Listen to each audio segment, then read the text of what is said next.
जय हिंद। स्वागत है आप सभी का हमारे स्टडी अड्डा हरदोई चैनल में। आज हम समझेंगे ऊतक यानी टिश्यू क्या होता है। एक समान कोशिकाओं के समूह को ऊतक कहते हैं, यानी tissue is a group of cells. ऊतक के अध्ययन को हम हिस्टोलॉजी कहते हैं।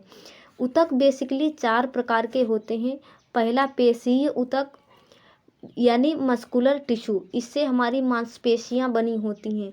दूसरा होता है तंत्रिका ऊतक, इससे हमारा ब्रेन बना होता है। और तीसरा होता है संयोजी ऊतक, पूरे शरीर को कनेक्ट करके रखता है। और उपकला ऊतक चोट लगने से हमें बचाता है। पेशीय ऊतक से हमारी मांसपेशियां बनी होती हैं। ये मांसपेशियां हमारे शरीर को रक्षा देने का काम करती हैं, इसलिए मोटे लोगों को चोट कम लगता है और पतले लोगों को सीधे हड्डी पर चोट लग जाएगा। ये मांसपेशियां 3 प्रकार की होती हैं। एक होती है रेखीय पेशियां, इन्हें हिंदी में ऐच्छिक मांसपेशियां भी कहते हैं। ये मांसपेशियां हमारी इच्छा अनुसार चलती हैं। इस मांसपेशी की एक विशेषता है तो एक खराबी भी है। विशेषता ये है कि ये हड्डी से जुड़ी होती हैं और ये हमारी इच्छा अनुसार काम करती हैं। जैसे हाथ पैर की मांसपेशियां ये हमारी इच्छा के अनुसार काम करती हैं, लेकिन ज़्यादा काम करा दिया तो ये थक जाती हैं। और मांसपेशियों में थकान लैक्टिक एसिड के कारण आता है। अब समझते हैं अरेखीय मांसपेशियां। ये हमारी इच्छा अनुसार काम नहीं करती हैं, अतः इन्हें अनैच्छिक मांसपेशियां कहते हैं। अनैच्छिक मांसपेशियां हड्डी से नहीं जुड़ी होती हैं।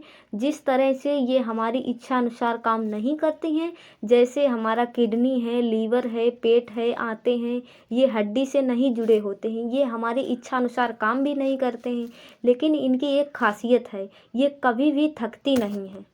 इन्हीं मांसपेशियों का एक कैटेगरी होता है कार्डियक मसल, यानी कि हृदयक पेशियां। हृदयक पेशियां इस अरेखीय का एक कैटेगरी है, जिसका दिल बना होता है। दिल एक अलग प्रकार के मांस का बना होता है, जिसे हृदयक पेशियां या कार्डियक मसल्स कहते हैं। इन तीनों को मिलाकर पेशी ऊतक बनता है।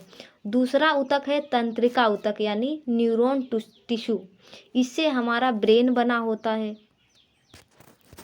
अगला होता है संयोजी ऊतक, यानी कनेक्टिंग टिश्यू। ये पूरे शरीर को कनेक्ट करके रखे हुए है, आपस में जोड़ कर रखे हुए। तो आपस में जोड़ने का काम कौन करता है? तो ब्लड। उसी ब्लड में पीले रंग का एक पदार्थ होता है, जिसे लसिका या लिम्फ कहते हैं। लसिका या लिम्फ दोनों ब्लड के साथ रहते हैं। अब इसी कनेक्टिंग टिश्यू में आता है बोन, यानी हड्डी। और नरम हड्डी को हम लोग कहते हैं कार्टिलेज, यानी उपास्थि अस्थि कहते हैं। तो ये हो गया संयोजी ऊतक, यानी कनेक्टिंग टिश्यू। अब आते हैं चौथे प्रकार के ऊतक, यानी 4th टाइप ऑफ टिश्यू, जिसे हम लोग उपकला ऊतक यानी एडिपोज टिश्यू कहते हैं। ये बहुत ही इम्पोर्टेंट है। उपकला ऊतक वसा के बने होते हैं। इसमें चर्बी यानी कि फैट वसा होता है। ये वसा हमें सुंदरता प्रदान करता है। जिनके अंदर वसा होता है वे लोग मोटे ताजे दिखते हैं, गाल फूला फूला दिखता है। चोट लगने से वसा उनको बचाता है। तो वसा हम लोगों को सुरक्षा भी देता है। वसा हमें ठंड से बचाता है। जिसमें वसा ज़्यादा होगा उसे ठंड कम लगेगी। आप देखे होंगे महिलाओं में पुरुषों की तुलना में 20% वसा यानी फैट ज़्यादा होता है, इसलिए महिलाओं को ठंड कम लगता है पुरुषों की तुलना में। तो ये वसा कहाँ रहता है? तो उपकला ऊतक में। ऊँट का जो कुबड़ होता है, लोग कहते हैं उसमें पानी भरा होता है, लेकिन उसमें पानी नहीं होता है, उसमें वसा होता है। आदमियों के जो पेट बढ़ जाता है, उनके अंदर वसा भर जाता है। जिनका तोंद निकल आता है उसमें वसा भरा होता है। हमारे चमड़ा के ठीक नीचे उपकला ऊतक यानी एडिपोज ऊतक पाया जाता है। जब व्यक्ति बूढ़ा होता है तो ये उपकला ऊतक घट जाता है। चमड़े के नीचे से उपकला ऊतक समाप्त हो जाने से वसा की कमी हो जाती है और ये चमड़े में झुर्रियाँ पड़ जाती हैं। बुढ़ापे में जो झुर्रियाँ पड़ती हैं वो उपकला ऊतक घट जाने पर होती हैं। चेहरे पर झुर्रियाँ पड़ जाती हैं तो आप जो ऊतक के चारों प्रकार समझ गए।